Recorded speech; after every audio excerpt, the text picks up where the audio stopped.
4 देशों में अफरा तफरी मचाने वाले ईरान के यात्री विमान ने आखिरकार चीन के ग्वांगझू में सुरक्षित लैंडिंग कर ली है। इस विमान ने ईरान, पाकिस्तान, भारत और चीन में हड़कंप मचा दिया था। ईरान की महान एयरलाइंस के इस विमान में बम होने की धमकी मिली थी। यह विमान जब सुबह भारतीय वायु सीमा में घुसा तो पूरे देश में हलचल मच गई। ईरान का यह विमान भारतीय वायु सीमा में करीब 45 मिनट तक उड़ता रहा।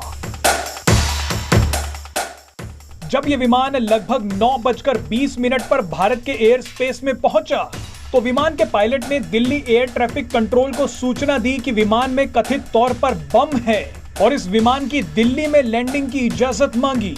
पायलट की इस मांग को सुनकर दिल्ली एयर ट्रैफिक कंट्रोल तुरंत अलर्ट में आ गया, लेकिन असली खेल उसके बाद शुरू हुआ। इस वीडियो में आपको बताएंगे कि ईरान का यह विमान जब भारत के वायु क्षेत्र में पहुंचा तो भारत ने अपने सुखोई फाइटर जेट्स को इस ईरानी विमान के पीछे क्यों लगा दिया।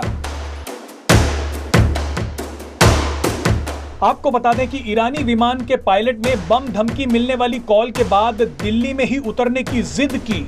दिल्ली एटीएस ने विमान को पहले जयपुर उतरने की सलाह दी, लेकिन विमान का पायलट दिल्ली में ही उतरने की जिद करता रहा।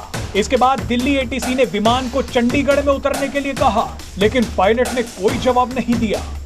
अब ईरानी विमान के इस पायलट की इसी जिद पर कई सवाल उठ रहे हैं। पायलट की इसी जिद के बाद भारत ने सुखोई लड़ाकू विमानों को एक्टिव किया। जोधपुर से सुखोई लड़ाकू विमानों ने उड़ान भरी और तब तक ईरानी विमान का पीछा किया जब तक ये भारतीय वायु सीमा से बाहर नहीं चला गया। नियमों के अनुसार सुखोई लड़ाकू विमान एक सुरक्षित दूरी के साथ ईरान के विमान का पीछा करते रहे। जब ईरानी अधिकारियों ने बम की धमकी वाली कॉल को फर्जी बताया, तब ईरान के प्लेन को चीन की सीमा में घुसने की अनुमति दी गई। कई रक्षा विशेषज्ञों ने बताया कि यह हैरान करने वाली बात है कि विमान का पायलट दिल्ली में ही उतरने की जिद क्यों कर रहा था।